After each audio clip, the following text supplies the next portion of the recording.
Non, bah écoutez, je ressors d'un rendez-vous médical avec un rhumatologue. Bon, il a la gâchette facile, le rhumatologue, apparemment. Commençons par le commencement. En 2021, je fais un petit salto avant au ski et je me casse l'épaule gauche. Alors, rien de grave, si, très grave en l'occurrence. Je me fais opérer une première fois par un médecin qui me rate. Comme si ce n'était pas assez. Du coup, je me fais réopérer, je me retrouve avec une cicatrice, mon gars, c'est du jamais vu dans l'histoire des cicatrices, mais c'est pas grave, je garde le sourire et je ne me tire pas une balle dans le buffet. Comme si ce n'était pas assez, en 2025, je me casse l'épaule droite en faisant du snowboard. Donc une vie qui commence mal, hein, dans la France de Macron. Les médecins sont unanimes, avec un peu de rééducation, tout devrait rentrer dans l'ordre. Et bon, bah faut pas avoir fait bac+5 pour comprendre que rien n'est rentré dans l'ordre. Du coup, mes deux épaules ne se soignent pas, hein, mes deux épaules souffrent abondamment, je souffre aussi, je pleure tous les soirs dans mon lit, je fais aussi pleurer mon dragon.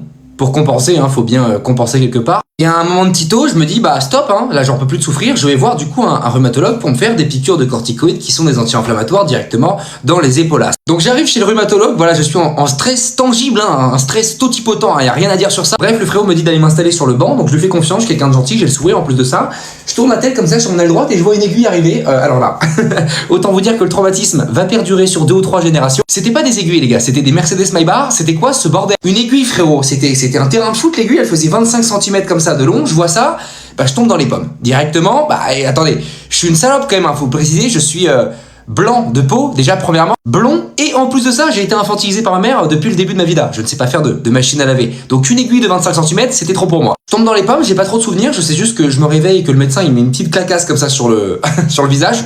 Pas trop apprécié, mais bon, c'est pas forcément le pouvoir de dire quelque chose. Et là, il m'a piqué 2 fois à gauche et 1 fois à droite. Alors, niveau douleur, j'aurais préféré vraiment un doigt dans le baltrou, hein. Sur ça, il y a pas de doute. Et niveau envie de continuer à vivre, on est sur une envie très faible. Voilà, j'ai pas du tout vous le cacher, je suis très transparent avec vous.